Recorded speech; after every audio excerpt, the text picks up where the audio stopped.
नमस्कार डॉक्टर्स। तो मैं डॉक्टर आलोक तिवारी एक नए वीडियो के साथ आपके साथ हाजिर हूँ। जैसा कि कल मैंने वादा किया था, डीएनबी सर्जरी के बाद मैं लेकर के आऊँगा आपके सामने पर्सपेक्टिव एक एमएस सर्जरी का। ठीक है, एमडी एमएस डीएनबी, इतना मैं कंफ्यूज हो गया हूँ इतने इतने दिनों में। ठीक है, डिप्लोमा।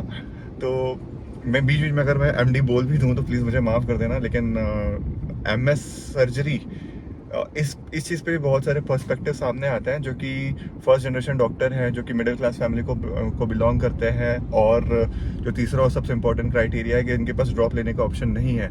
तो ये सारे पर्सपेक्टिव को अपने दिमाग में मैंने फिट कर रखा हुआ है, और फिर से मैं एक इंटरव्यू करने आ गया हूँ एक बहुत ही क्या कह सकते हैं, मेरे काबिल दोस्त और काबिल डॉक्टर अभिषेक मोहता के साथ। गुड आफ्टरनून, नमस्कार। डॉक्टर मोहता, आपने तो यूजी और पीजी दोनों मेडिकल कॉलेज से कर रखा हुआ है। हाँ। ठीक है, तो आप मुझे ये बताइए कि सर्जरी लेने का कारण तो मुझे समझ में आ सकता है, ठीक है पहले, लेकिन मुझे ये बताइए कि दोनों मेडिकल कॉलेज में ऐसा क्या खास बात है कि लोग वो उसे छोड़ना नहीं चाहते?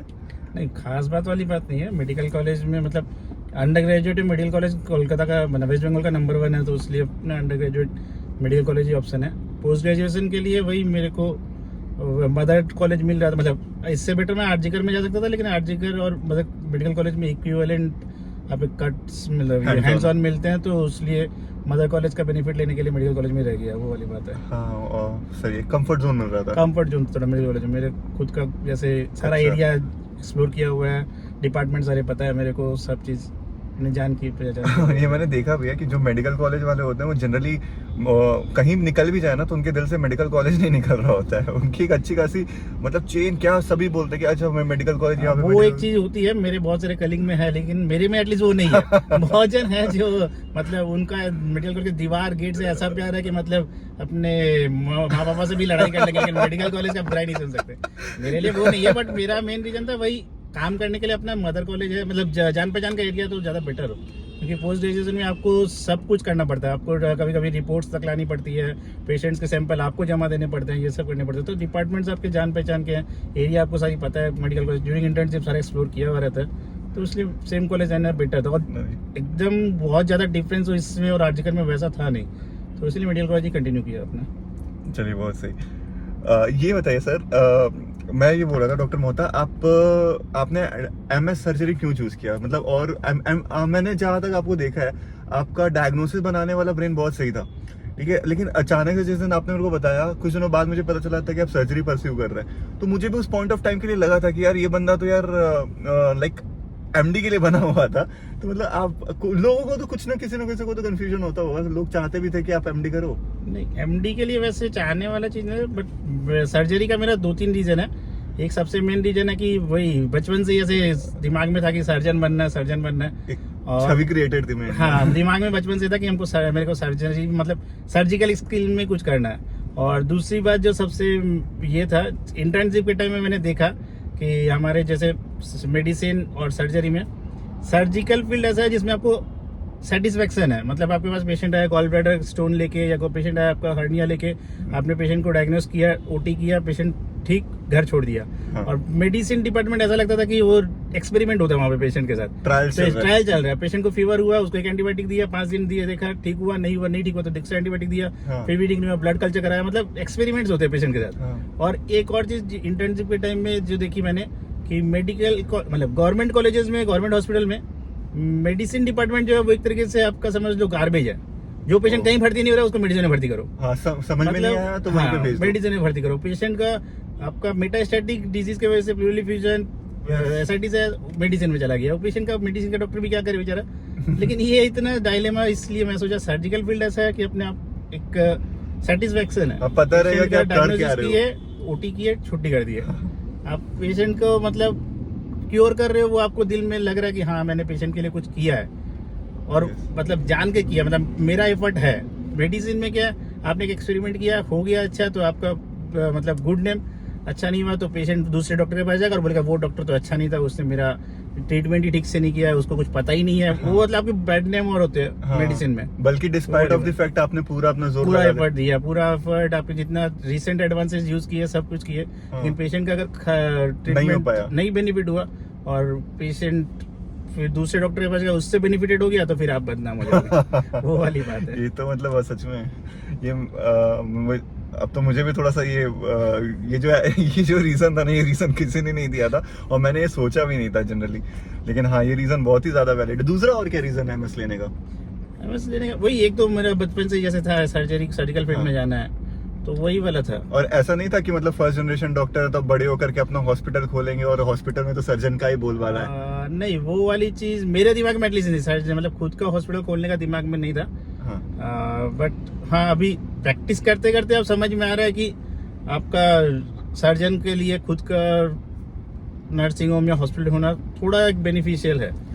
आप मतलब दूसरे के नर्सिंग होम में करोगे तो वहाँ पे हो सकता है कि वहाँ के जो मैनेजमेंट है वो आपको कभी भी डिच कर सकते हैं, कभी भी आपको कम मतलब पेशेंट्स आपके दूसरे डॉक्टर को ये कर सकते हैं, ट्रांसफर कर सकते हैं। उस टाइम पे लगता है कि खुद का हॉस्पिटल होना एक बेनिफिट हो सकता है, बट परस्यू करने के टाइम कभी फील नहीं किया कि मेडिकल को मतलब खुद का एक नर्सिंग होम बनाऊं या खुद का हॉस्पिटल, वो दिमाग में नहीं था। अच्छा, तो वेस्ट बंगाल में रहने का कारण क्या? जैसे कि कुछ लोग जो अभी सोच रहे होंगे कि जैसे यूपी से कोई है या फिर कर्नाटका से कोई है वेस्ट बंगाल में आना चाहता है, ठीक है, तो उसको क्या क्या चैलेंजेस मिल सकते हैं? कुछ लोग बोलते हैं कि मेरे को लैंग्वेज समझ में नहीं आएगा, और कुछ लोग बोलते हैं कि मैं चलो वेस्ट बंगाल में चला गया और मुझे शायद यहीं पे बसना हो या फिर यहीं पे मुझे अपना करियर बनाना हो, क्योंकि पीजी जहाँ से आप कर रहे हो तो और आपके कनेक्शन सेट हो जाता है, आप चाहते हैं कि वहीं पे सेटल हो जाए, तो फिर उनके लिए क्या सोच करके वो वेस्ट बंगाल आए या फिर आप क्या सोच के वेस्ट बंगाल में रह गए? मेरा वेस्ट बंगाल में रहने वाला चीज तो मतलब ट्रेजेडी है। ट्रेजेडी मतलब मेरा किस्मत है। मतलब मैं तो चाहता था कि मेडिकल कॉलेज कोई ऐसा मिले जहाँ वेस्ट बंगाल ना हो, बाहर का हो, लेकिन वेस्ट बंगाल मतलब मेरा रैंक में बन नहीं रहा था। अच्छा, एक सेकंड। হ্যাঁ, আপনি তো আমাদের ডাক্তার দেখেন, সবকিছু দেখেন, আপনার কোনটা ছিলাম আগে। अच्छा अच्छा, यहाँ पे ये क्या हो गया हमारे साथ? चलो। सर यहाँ पे आ गए सर, थैंक यू। হ্যাঁ, ওয়েলকাম ওয়েলকাম। হ্যাঁ স্যার, ঠিক আছে। हमारे इंटरव्यू में ही हमारे को यहाँ पे लोगों ने बीच में ही पूछना शुरू कर दिया, यहाँ पे पुलिस आ गई है कि कितना देर और चलेगा नहीं चलेगा, लेकिन हमने बताया कि हम क्या कर रहे हैं नहीं कर रहे हैं, तो एक्चुअली गुडविल रहती है डॉक्टर के नाम हाँ, के वो साथ, तो एकदम है। ठीक है। लोग मानते हैं कि हाँ अभी जो हो रहा है सिनेरियो थोड़ा सा इधर उधर हो सकता है, लेकिन मैंने एक फील करा कि ये जो हमारा प्रोफेशन है, लोग एक गुडविल में मानते हैं हमें कि हाँ चलो डॉक्टर है, कुछ अच्छा ही काम कर रहा होगा, ठीक है। तो देखा हाँ, वो डॉक्टर्स की वो बताते एक बेनिफिट है। तो डॉक्टर मोहता मुझे बीच में कट करना पड़ गया था, अभी वापस से मैं कंटिन्यू कर रहा हूँ।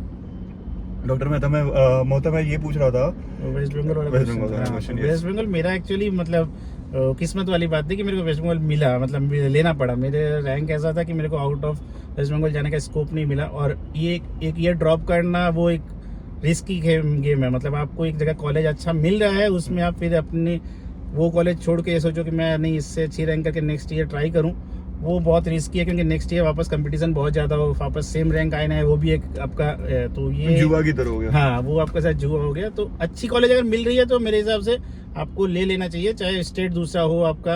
हालांकि मेरा तो मतलब ब्रॉट अप वेस्ट बंगाल का, तो मेरे लिए दूसरा स्टेट नहीं था। हाँ, लेकिन ये एक चीज़ है मेरे को फील भी होती है कि अगर कोई वेस्ट बंगाल के बाहर का इधर आके परस्यू करना चाह रहा है, उसके लिए थोड़ा मतलब भेदभाव वाला चीज़ होता है। वो मैंने भी फील किया। मैं वेस्ट बंगाल का होते हुए भी मेरे को, क्योंकि नॉन बंगाली हूँ मैं, इसलिए मेरे साथ थोड़ा ऐसे भेदभाव होता था।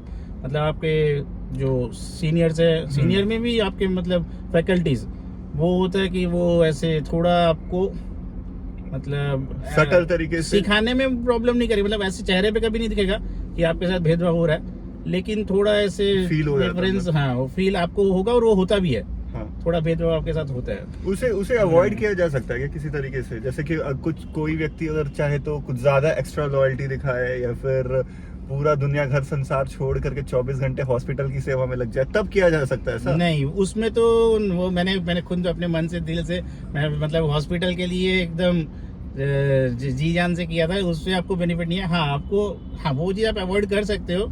उसके लिए आपको वो बनना पड़ेगा, जिसको बंगाली में बोले चोटी चाटा। आपको अपने फैकल्टीज के एकदम हाँ में हाँ मिलानी है, उनको तेल मारना है।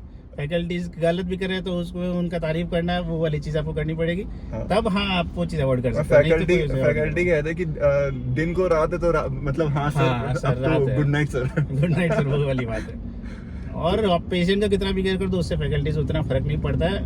थोड़ा बहुत हाँ वो ये है कि वो काम का देने के टाइम आप पे थोड़ा भरोसा करेंगे कि हाँ ये इसको मैं काम दिया ये पेशेंट के लिए केयर अच्छा करेगा, वो एक बेनिफिट होता है। लेकिन वो भेदभाव जो लैंग्वेज बेसिस पे होता है वो उतना avoid नहीं होता। वो आप मतलब हम लोग अवॉइड कर ही नहीं सकते, नहीं, वो आप जैसे avoid कि नहीं कर पाओगे। हम लोग वो जेनेटिकली इवोल्यूशनरी ऐसे ही हम लोग इवॉल्व हो गए हैं। हाँ, हालांकि मेरे तो मतलब ऐसा होता है कि मेरा नाम भी ऐसे है, मोहता को महातो बनाते हैं, और बंगालीज मेरी सुन के मतलब एक बार के लिए सबको यही बोलते हैं कि सर आप नॉन बंगाली हो, ये फील ही नहीं होता, फिर भी वो भेदभाव होता ही है आपका। अच्छा, लेकिन आप तो वो है राजस्थानी, हाँ, राजस्थान राजस्थान से बिलोंग करता है। जी। और कुछ लोग जो आपका जो सरनेम है वो थोड़ा सा वो उड़ीसा की तरफ से वही भी- तो सरनेम मेरा मतलब राजस्थान का है, मतलब उसको थोड़ा ट्विस्ट करके लोग मेरे को या उड़ीसा वाला नहीं तो फिर आपका झाड़ग्राम उस साइड के बना देते हैं, महातो मोहता। ओ अच्छा वैसे अच्छा, कर देते हैं। Now I got it. अच्छा अच्छा मोहता अच्छा। को महातो कर देते हैं, भाई मेरे को साहब। लगता है कि मोहता सरनेम रॉन्ग लिखा हुआ मेरा, मतलब मेरा लिखने में गलती है, वो महातो होगा, वो गलती से MOH जगह कर दिया। मतलब रेसिडेंसी में कैसे कैसे चैलेंजेस फेस करने पड़ते हैं। मतलब अगर आप सोचो खुद ही, ये सारी चीज अगर आप इंजीनियरिंग ले रहे होते तो घंटा किसी को फर्क नहीं पड़ता, लेकिन आप यहाँ पे ह्यूमन इंटरेक्शन इतना ज्यादा है कि एक छोटा सा भी मतलब अगर इंसान के दिमाग में ग्लिच है ना तो उसके पर्सपेक्टिव, जजमेंट सब कुछ बदल जाता है कि नहीं? एकदम बिल्कुल। ये बहुत सही बात है। और अच्छा, ड्यूटी आवर्स क्या क्या था? ड्यूटी आवर्स देखिए, ड्यूटी आवर्स आपका ऐसे तो रेजिडेंसी में बोलने वाले पेपर में तो है कि आपका वीक में 48 आवर ही ड्यूटी करना होगा, लेकिन एक्चुअल में आप सारा काम आप ही को करना होता है। फर्स्ट ईयर में थोड़ी ज़्यादा ड्यूटी आवर रहती है, admission day post admission day तो समझ लो आप कंटिन्यू 36 आवर में ड्यूटी करनी पड़ती है। और वीक में एक बार? वीक में एक जनरल सर्जरी में एक ही है, ऑर्थोपेडिक्स वो सब में कभी कभी 2 होता है, मतलब उस समय 2 होता है। आपके यूनिट पे डिपेंड करता है, आपके कॉलेज में कितने यूनिट्स है। अगर कॉलेज में 6 यूनिट है तो वीक में एक बार, और एक रोटेशन मेडिकल कॉलेज में कितने थे? 6 यूनिट है, 6 यूनिट। तो एक वीक में एक बार और एक रोटेशन संडे 6 सप्ताह में तो होता है। ड्यूटी आवर देखिए, ड्यूटी आवर आपका वो सबके लिए ही है, ऐसा नहीं है कि वो कोई स्पेसिफिक आपके ऊपर ज़्यादा प्रेशर आ रहा है, वैसा कुछ नहीं है। वो मेडिसिन डिपार्टमेंट में भी वैसा ही होता है। बस सर्जरी में थोड़ा ये फर्क है कि क्योंकि आपको ऑन कॉल ड्यूटी करने के बाद OT में भी उतरना होता है, वो होता है। मेडिसिन में वो चीज़ नहीं है, वो लोग को OT में उतरने वाला प्रॉब्लम नहीं है। वो लोग को पेशेंट मैनेज करना, वार्ड में पेशेंट मैनेज किया, पेशेंट को फिर बाद में वापस राउंड पे ही देखना है, उसके बाद उनका OT वाली चीज़ नहीं है उनके पास। तो मतलब ऐसा होल थोड़ा सा और ज्यादा यहाँ पे वर्कलोड ज्यादा है। थोड़ा वर्कलोड बोल सकते हैं, ज़्यादा है। अच्छा, बट वो दूसरे तरफ में वो भी है कि मेडिसिन वालों के लिए नंबर ऑफ पेशेंट ज़्यादा होते हैं, हाँ, सर्जरी के पेशेंट्स कम होते हैं। ये भी बात है, ट्रू। और ये क्या टॉक्सिसिटी का क्या हिसाब है? जैसे मैंने पहले वीडियोस में भी बता रखा हुआ है, हार्ड टॉक्सिसिटी होती है और एक होती है सॉफ्ट टॉक्सिसिटी।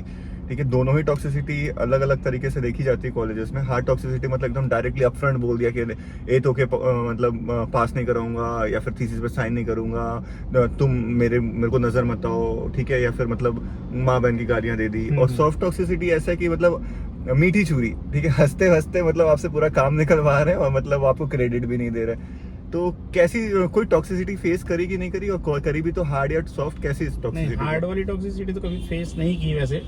हार्ड टॉक्सिसिटी में मस्ती मजाक में भले ही सीनियर ने कभी बोला होगा, लेकिन वो समझ में आता कि वो मस्ती मजाक कर रहे हैं, वो कोई टॉक्सिसिटी नहीं। जैसे कभी मेरे स्टार्टिंग में मेरे सीनियर ने मेरे को कहा कि तू स्मोकिंग करता है, ड्रिंकिंग करता है। बोला नहीं करता।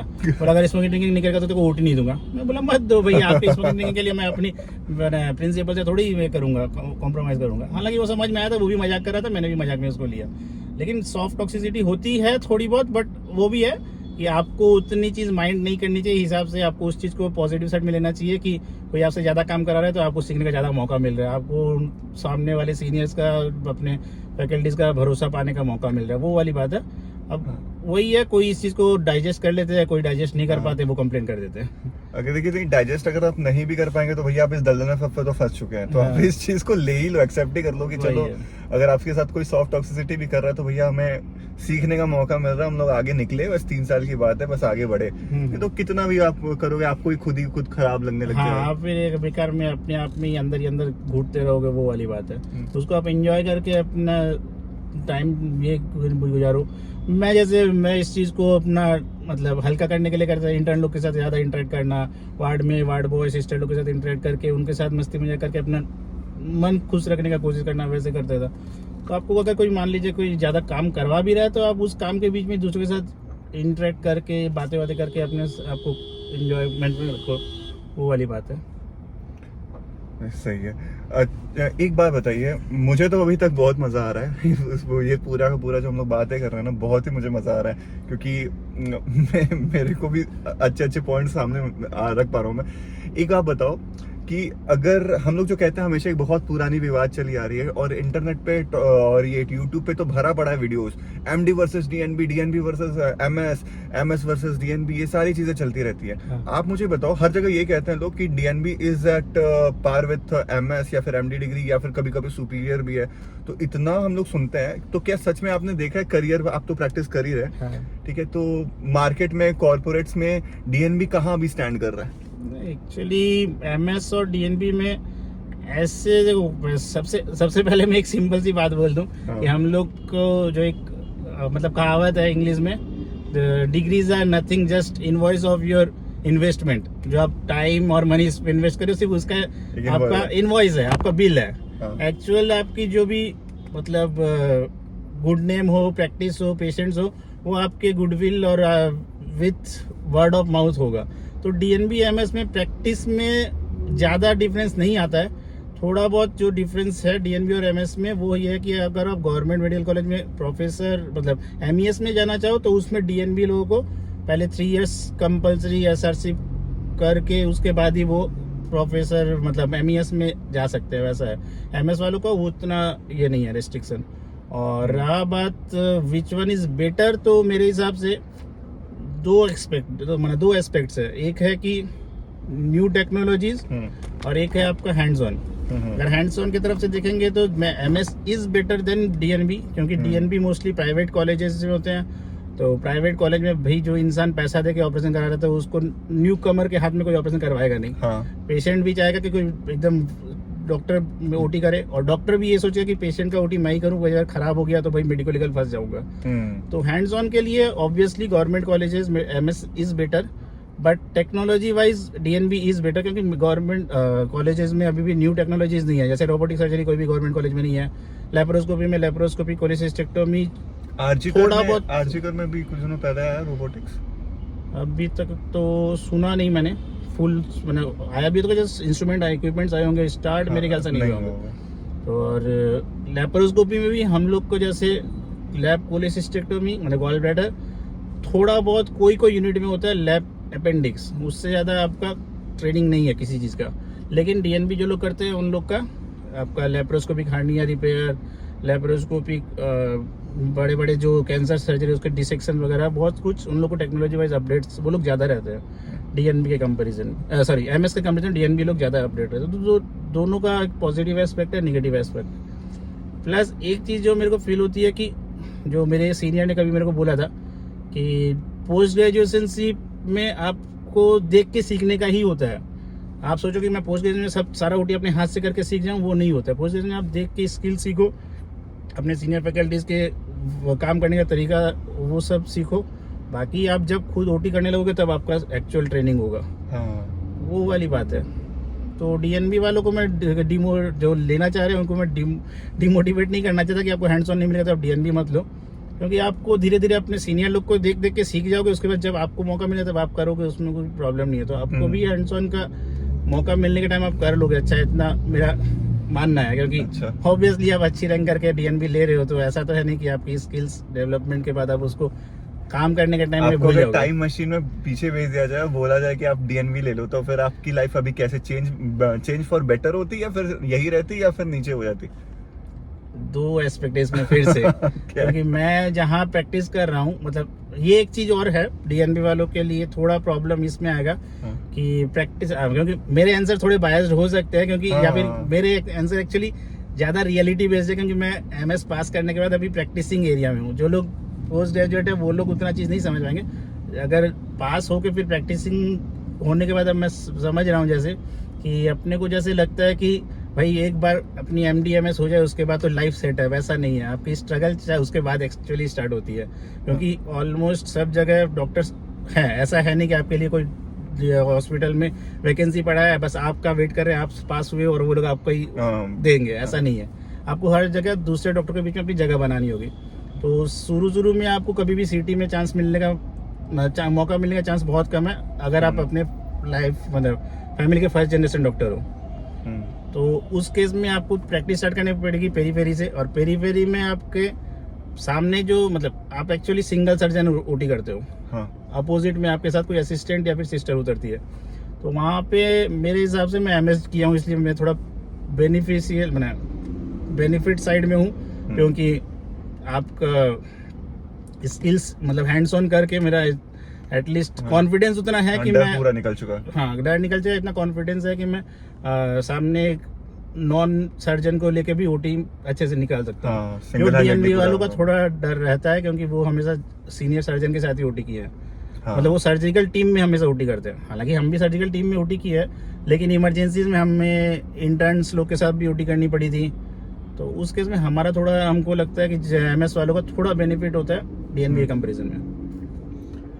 अगर कोई डीएनबी पेरिफेरी कोई कॉलेजेस में लेना चाह रहा है तो तब आप उसको स्ट्रिक्ट नो बोल दोगे कि नहीं मत लो आप, क्योंकि वहाँ पे तो और भी ज़्यादा प्रॉब्लम है हो सकता है, या फिर आप क्या एडवाइस दोगे? क्योंकि मेरे हिसाब से डिस्ट्रिक्ट हॉस्पिटल या जो ये गवर्नमेंट पेरीफेरी सेंटर से डीएनबी करना थोड़ा रिस्की है। मतलब ना एकदम तो नहीं करूँगा, बट वही है थोड़ा रिस्की है। रिस्की इसलिए कि आपको ओटी स्किल सिखाने वाले कोई नहीं होंगे। गवर्नमेंट डिस्ट्रिक्ट हॉस्पिटल्स और छोटे सेंटर्स में सर्जन मोस्टली हेल्थ सर्विस वाले होते हैं। हेल्थ सर्विस वाले सर्जन्स की स्किल थोड़ी अच्छी नहीं होती। मैं कि उनको मतलब डिमोटिवेट नहीं करना चाहूँगा या फिर उनको मतलब सर्जन्स को ब्लेम नहीं करना चाहता, लेकिन उनका मतलब एक्चुअली वो वही है। अपने लेवल पे बहुत अच्छा ही कर रहा है, ठीक है, लेकिन जो आप कंपेयर कर रहे हैं कि कॉर्पोरेट्स एकदम टियर 1 की सिटी के जो टॉप नॉच डॉक्टर, उनके साथ उनके कंपैरिजन उनकी स्किल्स उतनी अच्छा नहीं होंगी। उनके भी अपनी मजबूरी है वहाँ पे, उनको मतलब पेरीफेरी Equipments में कॉलेज मतलब- में इक्विपमेंट्स कम है। फिर वहाँ पे आपके जैसे कुछ ओटी जो आपके जनरल एनेस्थीसिया के साथ होनी चाहिए वहाँ पे, क्योंकि बॉयल्स मशीन नहीं है, तो वहाँ पे वो स्पाइनल एनेस्थीसिया में ओटी कर रहे हैं। तो इसलिए थोड़ा मैं वही बोल रहा हूँ, मैं वो डॉक्टर्स को ब्लेम नहीं कर रहा हूँ, वो सर्जन्स को। यहाँ पे वो अपने हिसाब से मतलब जितने उनको फैसिलिटीज मिली है उसके हिसाब से वो अपना बेस्ट कर रहे हैं। हाँ। लेकिन वही है कि अब आपको जो सीखने का सीखना time- चाहिए एक्चुअली वो सीख नहीं पाएंगे डीएनबी जो डिस्ट्रिक्ट गवर्नमेंट हॉस्पिटल वगैरह से कर रहे हैं। उनको फिर याद तो मतलब जैसे होता है डिस्ट्रिक्ट गवर्नमेंट हॉस्पिटल वालों की पोस्टिंग होती है कुछ दिन मेडिकल कॉलेज में, सेकेंड ईयर के टाइम में शायद 1 महीना करके ऐसे होते हैं। उनको टारगेट करना चाहिए उसी टाइम पे मेरे को अच्छे से सीखने का, और या फिर अपने कोई फ्रेंड जो मेडिकल कॉलेजेस में कर रहे हैं कोई एक दिन ऑफ निकाल के उनके साथ उनके ओटीज में उतर के वैसे सीखने का टारगेट करना चाहिए। अच्छा डॉक्टर मोहता ये बताइए, जैसे आपने पीजी करी, पीजी करने के बाद आपने एसआरशिप भी कंप्लीट कर लिया, अब ऐसा फीलिंग अब तो ऐसे ही हो गया होगा कि अब तो आपके पूरे के पूरे जो लोकल पेशेंट्स हैं अब यहाँ के ही बन के रह गए, लेकिन अभी भी ऐसी फीलिंग आती है क्या कि जब मौका मिलेगा तो मैं यूके चला जाऊंगा जैसे एमआरसीएस दे करके? मेरे मतलब ये मेरा पर्सनल व्यू है, मैं फॉरेन में जाने का मेरा इंटरेस्ट एकदम भी नहीं। अच्छा, मतलब मेरा ऐसे ही है थॉट कि भाई सर्व करना है तो अपने नेशन को ही सर्व करना है, दूसरे देश का कई मजाक। अच्छा। लेकिन यहाँ पे मैंने बहुत लोगों को देखा है, और बंगाल में तो खास करके, कि लोग डिग्रीज बढ़ाते हैं और उन्हें फॉरेन जाने का बड़ा क्रेज रहता है। हो सकता है कि वहाँ पे जाकर के कुछ आपने अच्छी स्किल सीखी और फिर से वापस आकर के कंट्री को सर्व कर लीजिए। वो चीज़ चाहे तो कर सकते हैं, मतलब सीखने के हिसाब से फॉरेन जाना, बट सेटल के हिसाब से तो एकदम भी मन नहीं है। और दूसरा एक और रीजन जो लोग फॉरेन जाने का सोचते हैं, एक चीज़ ये मैं बोलूँगा कि फॉरेन जाने का सोचना बहुत आसान है, लेकिन फॉरेन में इंडिया में जितनी आपको लिबर्टी मिलती है उतनी फॉरेन में नहीं मिलेगी। फॉरेन के मेडिको लीगल लॉज बहुत स्ट्रिक्ट है, बहुत स्ट्रिक्ट है। वहाँ पे आपके हाथ से थोड़ी सी गलती तो आपको एकदम मतलब स्यू कर देंगे वो लोग। इंडिया में जो चीज़ है कि जब तक आपके ऊपर ब्लेम प्रूव ना हो तब तक doctor is on safe side, वो चीज़ फॉरेन में नहीं है। फॉरेन में मेडिकल लीगल लॉ बहुत स्ट्रिक्ट है, तो आपको उतना एनेस्थीसिया बच के वालों को रखना नहीं है। छोड़ रहे वो। हाँ, वहाँ पे एनेस्थीसिया वालों को मतलब वहाँ पे इवन आपको समझ लो एक मेडिसिन आपकी थोड़ी मतलब टाइमिंग आपने ठीक से पेशेंट को नहीं एक्सप्लेन किया, उसमें भी आपको शू कर सकते हैं। मतलब उसमें आपकी ड्यूटी इतनी है कि आप पेशेंट को एवरीथिंग एक्सप्लेन करो, वो वाली बात है।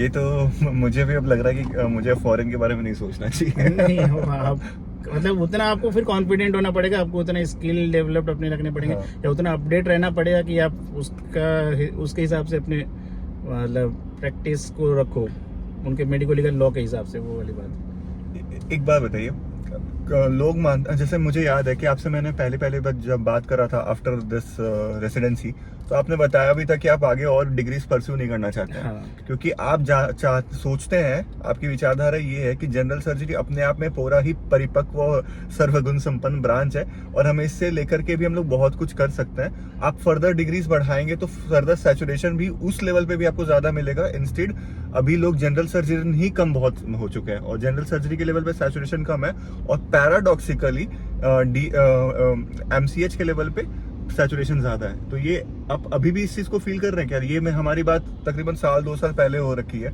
हाँ, वो भी है। मतलब इसमें दो रीजन, मतलब दो बात बोलूंगा। एक तो ये वाली कि मेरा पर्सनल फीलिंग है, एक्चुअली कोई डाटा या फिर कोई ऐसा ये नहीं है, आपके रिपोर्ट्स नहीं है, कि मेरे को लगता है कमिंग 5 to 10 ईयर्स में जनरल सर्जन की स्कैरसिटी होगी और सुपर स्पेशलिस्ट डॉक्टर मतलब ऑलमोस्ट सैचुरेट हो जाएंगे, क्योंकि जिसको आप देखेंगे हर कोई MS करके बैठना नहीं चाहता, वो आगे सुपर स्पेशलिस्ट करना ही चाह रहा है। MS करके बहुत कम जाना जो प्रैक्टिस में उतर रहे हैं। तो ये मेरी पर्सनल फीलिंग है कि 5 to 10 ईयर्स में मेरे को लग रहा है जनरल सर्जन की स्कैरसिटी आएगी। ये एक रीज़न है। दूसरा, एक जो मेरे सीनियर ने एक मेरे को बात बोली थी, मेरे को वो याद आ गई। उन्होंने मेरे को बोला कि आफ्टर MBBS MD और MS is a need, but after MD MS MCH और DM इज अ चॉइस। मतलब अगर आपने MD MS की है तो आप अपनी लाइफ अच्छे से चला सकते हो with dignity and good practice. आपको इसके आगे सुपरविजन करना ही पड़ेगा, ऐसी जरूरत नहीं है। हाँ, लेकिन करने का किसी का बहुत मन है तो वो उसकी चॉइस है, कर सकता है, मतलब मना नहीं किया जाएगा, वो वाली बात है। और एक और चीज़ है कि अगर आप सुपरविजन करोगे तो आपकी फील्ड नैरो हो जाएगी। अभी जनरल सर्जरी में जैसे आप हर तरह के केसेस कर सकते हो, लेकिन आप फिर जो स्पेशलाइजेशन कर लोगे फिर आपको उसी के रिलेटेड OTC, मतलब कोई मना नहीं करेगा उसको बाहर कुछ करोगे क्योंकि आप जनरल सर्जन हो, लेकिन फिर आपके रेस्पेक्ट को हर्ट होगा। द थिंग इज ना कि जो चॉइस लेना ही होता है ना, उसमें ही जो PGTs होते हैं कंफ्यूज हो जाते हैं कि उन्हें लगता है कि उन्हें ये डिसाइड ही नहीं कर पाते कि हमें आगे और फर्दर पढ़ाई करनी चाहिए या फिर अब हम लोग यहाँ पे स्टिक टू हो जाए, अब MS से भी हमारा घर बन जाएगा। ठीक है, तो बेसिकली वो वैसे सिचुएशन पे क्या साइन होना चाहिए जिससे आप उसे लगे कि नहीं अभी मैं सुपर स्पेशलाइजेशन कर सकता हूँ या फिर मुझे कर लेना चाहिए? कोई ऐसा साइन है? 2-3 चीज है। एक तो है कि आपके मतलब रोल मॉडल के हिसाब से आप अपनी चॉइस कर सकते हो। किसी के रोल मॉडल कोई बड़े सुपर सर्जन है तो उनका दिमाग में रहता है कि नहीं मेरे को उनके जैसा बनना है। तो देवी शेट्टी को देख करके पीडियाट्रिक सर्जरी करना है, कार्डियक मतलब पीडियाट्रिक कार्डियक सर्जरी का हो गया, वो एक चीज है। सेकंड आपका हो गया कि अगर मतलब आपको लग रहा है कि अभी आप और पढ़ने का मन कर रहा है तो आप सुपर कर सकते हो। तीसरी बात है कि अगर आप मतलब अपने काम में तो आपको सेटिस्फेक्शन नहीं मिल रहा, आपको लग रहा है कि नहीं मेरे को इससे और ज़्यादा अच्छी स्किल्स करनी है, इससे और ज़्यादा अच्छा पेशेंट मतलब क्या बोलते हैं पेशेंट को और बेनिफिट अच्छे से करना है तो आप सुपरविजन कर सकते हो। क्योंकि सुपरविजन नो डाउट ऐसा नहीं है कि 3 साल में वो कुछ भी नहीं सिखाएंगे, 3 साल में आपकी स्किल्स और बेटर ही होगी जनरल सर्जन से। तो अगर आपको लग रहा है कि नहीं अभी के केस में जितना मैं जानता हूँ मेरे को उससे ज़्यादा अच्छा करना है तो आप सुपरविजन कर सकते हैं, वो वाली बात है। फर्स्ट एंड फॉरमोस्ट आपको उतना प्रिपेयर रहना पड़ेगा कि हाँ अभी मैं वापस PGT लाइफ जीऊँगा, क्योंकि सुपर स्पेशलाइजेशन में आपकी लाइफ और हेल होगी PGT से। क्योंकि जितने भी हॉस्पिटल्स हैं मोस्ट ऑफ द हॉस्पिटल में सुपर स्पेशलिस्ट डिपार्टमेंट में मतलब पेशेंट का केयर पूरा PDT को करना पड़ता है, वहाँ पे इंटर्न भी नहीं होते एटलीस्ट। जैसे एक मेरे और एक मित्र हैं, वो कर रहे हैं प्लास्टिक सर्जरी पे कर रहे हैं। ठीक है, तो फिर वो बता मैंने उनसे ऐसे ही कॉल करा तो बोल रहा कि भाई मत पूछ यार, अभी भी थीसिस लिखना पड़ रहा है। थीसिस तो चलो ठीक है, thesis is not a big issue, लेकिन सबसे मेन जो चीज है जो प्लास्टिक सर्जरी, आपने जैसे बोला प्लास्टिक सर्जरी है तो उनका स्किन ग्राफ्टिंग ये सब रिलेटेड OTs ज्यादा होते हैं, तो वो OTs ड्रेसिंग बहुत डिमांड करती है। तो जनरल सर्जन रहते हुए हमने क्या हुआ कि भाई आज थके हुए हैं, आज हमको मन नहीं है ड्रेसिंग करने का, मैंने इंटर्न को बोल दिया कि भाई तू पेशेंट की ड्रेसिंग कर दे। आपको PDT में वो लिबर्टी नहीं मिलेगी, आपके इंटर्न है ही नहीं। आपके जो पेशेंट्स है उसकी ड्रेसिंग आप ही को करनी है। अच्छा, तो आपको वो एक दिमाग में मान के चलना है कि वापस मेरे को उस लाइफ को ही जीना है जो मैंने 3 साल पहले स्टार्ट की थी। बहुत जन जैसे हो गया कि भाई अब मेरे को और वैसे नहीं जाना है, नाइट ड्यूटीज करे, ड्रेसिंग भी करना पड़े, पेशेंट का ब्लड ट्रांसफ्यूजन मेरे को करनी पड़ रही है, ब्लड मेरे को डालना पड़ रहा है। ये सब चीज़ अगर आप नहीं चाह रहे हो तब आप मतलब नहीं जा रहे हो तो फिर आप सुपरविजन नहीं करना चाहिए, क्योंकि सुपरविजन में वापस आप एज ए ट्रेनी हो जाते हो। फिर तो आप मतलब रेसिडेंट तो जूनियर रेसिडेंट हुए, सीनियर रेसिडेंट तो नहीं रहा, वो वाली बात है। तो मतलब पूरा माइंडसेट पूरा प्रिपेयर हो कर रखना है कि वापस से मैं वैसी जिंदगी जीऊंगा, और हाँ। तब बस जस्ट फॉर दैट 1 डिग्री या फिर वो स्पेशल MCH का टैग के लिए। हाँ हाँ। तो अगर क्योंकि वो एक वर्थ चीज आप ये मतलब पता नहीं डाटा है कि नहीं है कोई रिपोर्ट्स में, लेकिन ये आप देखोगे तो लोग पोस्ट ग्रेजुएशन में जितने डिमोटिवेट या फिर जितने ज़्यादा स्ट्रेसफुल नहीं होते, उससे ज़्यादा पोस्ट डॉक्टरल में होते हैं। मैंने पीजीटीसी में वो सुसाइडल टेंडेंसी ज़्यादा आने लगती है। फिर उनको लगता है कि इतने साल पढ़ने के बाद अभी भी मेरे को ये सब करना पड़ रहा है, मैं इतना बड़ा होकर भी अभी ये कर रहा हूँ। तो वो सुसाइडल टेंडेंसी वाली चीज़ें मेरे हिसाब से पोस्ट ग्रेजुएट डॉक्टर को ज़्यादा होती है। और मोस्ट ऑफ अपने इंडियन सोसाइटी में क्या है, पोस्ट डॉक्टरल होते होते एटलीस्ट आप 30+ हो जाओगे आराम से। आपके पेरेंट्स अब तक आपको शादी करने के लिए फोर्स करके शादी करवा ही देंगे। फिर आपके दिमाग में रहेगा यार मेरे पार्टनर मेरे घर पे वेट कर रही है, मैं इधर नाइट ड्यूटी कर रहा हूँ। तो इस तरह से पोस्ट डॉक्टरल वाली लाइफ पोस्ट और ग्रेजुएट से hectic और है। हेक्टिक और स्ट्रेसफुल होती है। अच्छा, ये वाला चीज़ में जैसे कि हमें मालूम है कि जो मैक्सिमम जो हमारा श्रोता दल है, जो हमारा ऑडियंस है, वो उनके पास एक फैमिली भी है, घर पे बूढ़े माँ बाप भी हैं। ऐसा आप समझ लीजिए कि आपने 3 साल MS को आप परस्यू करने आ गए। कितनी बारी ऐसा होता है कि आप घर पे टाइम नहीं दे पा रहे हैं, और कोई पर्व हो रहा है, कोई फेस्टिवल हो रहा है, तो एकदम ही आपको कुछ समय नहीं मिल पा रहा है। लोग भी चिड़चिड़े होने लग जाते हैं, एक्सपेक्टेशन भी बढ़ने लग जाती है। स्टाइपेंड इतना कम होता है, खास करके वेस्ट बंगाल में सैलरी इतनी कम है, स्टाइपेंड इतना कम है कि आप घर भी नहीं अच्छे तरीके से संभाल पाते। आपके खुद के खर्चे पे उतना ही पैसा निकल जाता है। ठीक है, तो ये सब चीज़ों को आपने कैसे झेला? नहीं, मैं इस चीज़ के लिए तो मैं तो अपने पेरेंट्स को थैंकफुल बोलूँगा। मेरे पेरेंट्स इस चीज़ में बहुत अंडरस्टैंडिंग थे। हाँ। मतलब मैं जैसे नाइट ड्यूटीज़ में हॉस्पिटल में रहा, तो कभी कभी मतलब एडमिशन डे नहीं था, लेकिन पोस्ट एडमिशन डे के भी नाइट में रहना पड़ गया कोई वजह से। तो उतना सपोर्ट फैमिली से मिला, कभी भी उन्होंने क्वेश्चन नहीं किया। सिर्फ एक बार जैसे बोल दिया कि आज नहीं आऊँगा रात को, उन्होंने उतना मान लिया। और मतलब फाइनेंशियल तरफ से भी फैमिली से फुल सपोर्ट मिला। लेकिन जो लोग अपने मतलब जिनके पेरेंट्स बहुत एल्डरली है, जिनके मैंने अर्निंग मेंबर डॉक्टर खुद हो गए जो पोस्ट ग्रेजुएशन कर रहे हैं, उनके लिए थोड़ा ये हेक्टिक है। उस केस में बहुत डॉक्टर्स क्या करते हैं कि मतलब कुछ डॉक्टर तो मैंने देखा है, वो लोग MBBS के बाद सर्विस ज्वाइन कर लेते हैं एक बार के लिए। हाँ। वो लोग PGT से भूल जाते हैं, मतलब करने का सोचते नहीं है। वो सोचते सर्विस में एक बार 3-4 साल करके सर्विस कोटा के लिए भी एप्लीकेबल हो जाऊंगा, और तब तक के लिए फैमिली को सपोर्ट कर दूंगा। और सर्विस का एक और फायदा भी, आपको सर्विस कोटा तो मिलता ही है। पहले तो ऐसा था कि आपका जो नंबर आता था, आपका सर्विस कोटा इतना फिक्स था, आपको उसी में ही काउंसलिंग करना था। हाँ। और अब यहाँ पर क्या हो गया, सर्विस कोटा को बहुत अच्छे तरीके से एक्सपेंड हो गया, और लोग बहुत ज्यादा रुझान हो चुका है। हाँ। हावेवर ये भी थोड़ी तरीके से मैं बोलूंगा कि इसमें भी थोड़ी करप्शन वाला भी चीज फैक्टर एडेड है। बंगाल में तो सब में करप्शन है। वेस्ट बंगाल मतलब ही मतलब क्या बोले, WEST से ज्यादा WAST लोग लिखते हैं आजकल। तो लेकिन हाँ, वहां पर अगर आप ज्वाइन कर लेते हैं सर्विस PGT की तरह, तो आपको सैलरी भी बहुत अच्छी मिलती है। सैलरी आपको अपनी वो वाली मिलेगी, मेडिकल ऑफिसर वाली, तब आपको हाँ। स्टाइपेंड नहीं मिलती है। स्टाइपेंड नहीं मिलेगा। हाँ। और फिर आप जब अगर आप उसके बाद आप PG में आप एडमिशन भी ले लेते हैं, तभी भी आपको सैलरी जो PGT हाँ, में मैं वही बोल रहा हूँ, PGT में आपको हाँ। स्टाइपेंड नहीं मिलता है, आपको सैलरी मिलती है जो आपको पहले से मिल Exactly। जाएगी। तो और उसके बाद आपको सर्विस बॉन्ड भी नहीं देना। नहीं, बॉन्ड उनका होता है, उनका बॉन्ड अलग होता है। उनका अलग बॉन्ड था। होता है कि अगर उनको PGT सिप करवाई है गवर्नमेंट ने, तो उसके बाद 5 साल तक वो छोड़ नहीं सकते, तो अच्छा। सर्विस कंटिन्यू करनी ही पड़ेगी उनको। हाँ, लेकिन उनका वैसा बॉन्ड है वो। अच्छा।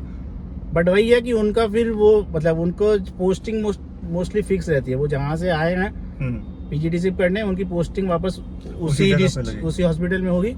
1-2 साल के बाद हो सकता है चेंज, लेकिन ज्यादा तक उसी एरिया में ही देंगे। उनका अच्छा। वो एक प्लस पॉइंट है। तो MS एज अ ब्रांच, ठीक है, सर्जरी एज अ ब्रांच, उसके फ्यूचर पर्सपेक्टिव अभी क्या है? मतलब लोग तो कह रहे हैं कि सर्जन्स के पास अब ज़्यादा हैंड्स ऑन नहीं रहने वाला, रोबोटिक्स अगर आ करके हटा देगा, या फिर जो 10 सर्जन का काम एक रोबोट कर देगा। ऐसे सारे मार्केट में अफवाहें आती हैं। मुझे तो लगता है कि अफवाह, क्योंकि मैं कभी भी किसी रोबोट को अपना पेट खोलने नहीं दूंगा। तो आपका क्या इसमें विचार है? इसमें वापस 2 पॉइंट है। एक तो हमारे देश इंडिया में जितने पुअर पॉपुलेशन है, उस हिसाब से रोबोटिक सर्जरी को पूरी सर्जन को रिप्लेस करने में एटलीस्ट 25 to 30 ईयर्स मिनिमम लगेंगे। मेरे को लगता नहीं उतना में भी कर पाएंगे, क्योंकि यहाँ की पॉपुलेशन मतलब उतना अफोर्ड नहीं कर पाएगी। रोबोटिक सर्जरी का जो ट्रीटमेंट है वो गवर्नमेंट मतलब एटलीस्ट पुअर पॉपुलेशन तो अफोर्ड नहीं करेगी। दूसरी बात है कि रोबोटिक्स जितना भी आपका हो जाए, सर्जन को तो बैठना ही पड़ेगा। रोबोटिक में भी एक आपका मॉड्यूलेटर पे सर्जन बैठ के ही ओटी करता है, तो ऐसा नहीं है कि पूरा पूरी सर्जन को रिप्लेस कर देंगे। हाँ, ये बात एक है कि रोबोटिक सर्जरी सिर्फ वही कर पाएगा जो वापस सुपरविजन किया है रोबोटिक सर्जरी में। जनरल सर्जन नहीं कर पाएगा रोबोटिक सर्जरी। लेकिन वही वाली बात है कि इंडिया की जो पॉपुलेशन है, मतलब पुअर पॉपुलेशन, अगर कोई अपना ईगो लेके ना बैठे कि मेरे को टायर 1 सिटी में ही प्रैक्टिस करना है, मतलब सॉरी एकदम मेट्रो सिटी में ही प्रैक्टिस करना है, थोड़ा पेरी में नहीं जाना है, तब तो फिर उसके लिए MS जनरल सर्जरी थोड़ा रिस्की फील्ड है। क्योंकि एकदम मतलब मेट्रो सिटी में डॉक्टर न्यू कमर सर्जन को लोग प्रेफर नहीं करेंगे। वो सिर्फ ये बात नहीं है कि भाई रोबोट पेट खोलेगा, नए सर्जन से भी कोई पेट नहीं खुलवाएगा, वो वाली बात है। मतलब शरीर में कुछ चीज में ऑपरेशन कराने का नए डॉक्टर के पास चले से कोई जाता नहीं है। फिजिशियन के केस में जैसे कभी कभी क्या होता है, आपका कोई फैमिली फिजिशियन है, वो कभी आउट ऑफ स्टेशन हुआ तो नए डॉक्टर के पास फिर भी लोग चले जाते हैं। लेकिन सर्जन के केस में क्या होगा, लोग बोलेंगे भाई 1 सप्ताह 2 सप्ताह वेट कर लेंगे, मेरा सर्जन आएगा तभी उनसे ही ओटी कराएंगे, नए से नहीं कराएंगे। तो अगर कोई ईगो लेके बैठा कि मेरे को मेट्रो सिटी या कोई बड़े टायर 1 सिटी में ही प्रैक्टिस करनी है, तो उनको फिर जनरल सर्जरी लेने से पहले 10 बार सोचना चाहिए।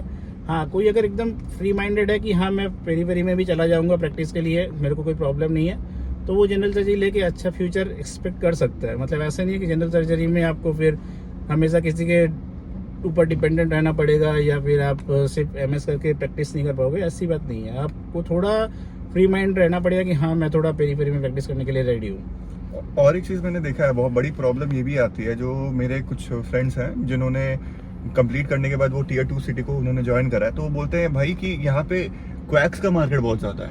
क्वैक्स का मार्केट सब जगह ही है, सब जगह। Tier 2, Tier 3, Tier 1, और उसमें भी यही फैलेसी आ जाती है कि लोग भरोसा बोलते हैं कि नहीं मैं क्वैक पे ज्यादा भरोसा करूंगा कि यही मेरा ठीक करेगा, और जो एक्चुअल डिग्री होल्डर है लोग उस पे भरोसा नहीं जमा पाते। ये हमारे मेडिकल साइंस की सबसे बड़ी मतलब फैलेसी है। मतलब फैलेसी क्या, मतलब बदकिस्मती बोलो या फिर अभिशाप बोलो कि डॉक्टर्स इतना भरोसा नहीं मतलब पेशेंट का गेन कर पाता है जितना क्वैक गेन करता है। उसमें हालांकि मतलब डॉक्टर्स उसमें दोषी नहीं है, उसमें क्वैक्स अपने आप को वैसे ही मोल्ड करके रखे हैं कि वो उनके ऊपर पेशेंट को भरोसा हो गई। अब क्वैक क्या है, जब भी जरूरत हुआ अवेलेबल जब भी जरूरत अवेलेबल है।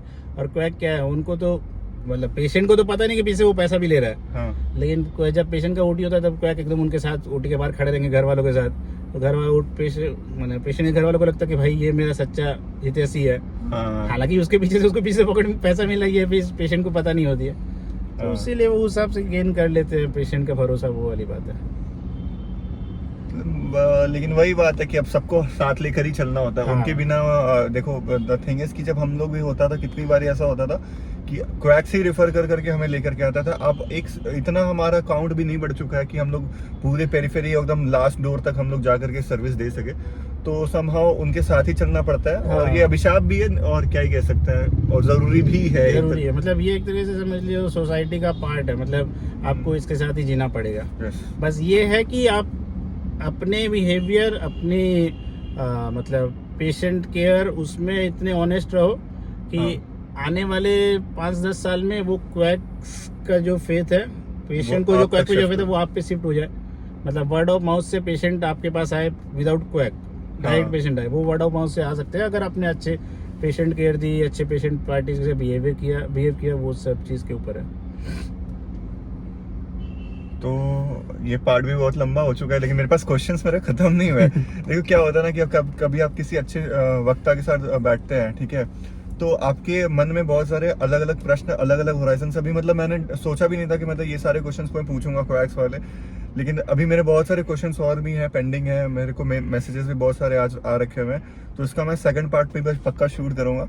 बस आप इस वीडियो को 400 लाइक्स कर दीजिए, ठीक है। 400 लाइक्स हो सकता है, ठीक है। मेरा प्रीवियस वीडियो जो एनेस्थीसिया में था वो 300 प्लस हो चुका है, तो अगर 400 लाइक्स आएगा तो मैं इनके साथ सेकंड पार्ट भी करूंगा। और सेकंड पार्ट में मैं और भी बहुत ज़्यादा डीप और अलग सर घुमा देने वाले सवाल करूंगा इनसे, और जिनका एकदम सही आपने देख ही लिया है कि एक बार भी बंदे ने ये नहीं किया है कि भाई तोल मोल की बातें कर रही हैं, किया जा रहा है या फिर कुछ भी। दूध का दूध, पानी का पानी। मेरे जवाब तो थोड़े हार्ड्स भी होंगे क्योंकि मैं प्रैक्टिस में होता हूँ, तो मुझे पता है कि भाई आपका मार्केट में एक्चुअल में क्या जगह है डॉक्टर की।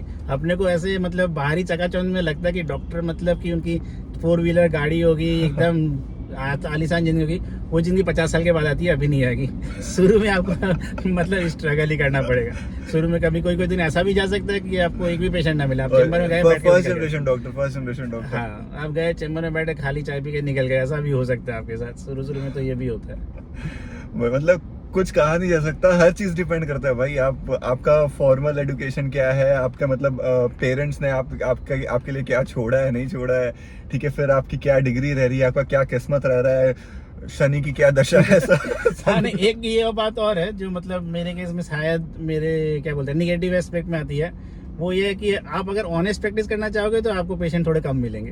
आपको थोड़ा मतलब कि ऐसा हो जैसे कि मान लो कोई पेशेंट आपके पास एक छोटी सी सिस्ट लेके आया, आपने उसको पेशेंट को इतना डरा दिया कि ये कैंसर हो सकता है, ये हो सकता है, ऐसा कि उसको ओटी के लिए प्रिपेयर करो, तो फिर क्वैक तो आपके पास पेशेंट की झड़ी लगा देंगे। क्वैक को तो वही चाहिए कि वो पेशेंट भेजे और आप एकदम धनाधन ओटी करते जाओ, उसको कमीशन मिलता है। वो मैं नहीं कर पाता हूँ वो चीज़ में, मतलब वो मैं अपने क्या बोलते हैं व्यूअर्स के ऊपर ही छोड़ता हूँ कि वो कैसे इंसान बनना चाहते हैं। या तो आप ऑनेस्ट बनो ताकि लॉन्ग लाइफ आपकी मतलब एक गुड नेम रहे, और नहीं तो फिर पैसे के लिए आप शुरू में ये स्टार्ट करो। Ultimately in the long run मेरे को यही लगता है कि ऑनेस्टी काम आएगी।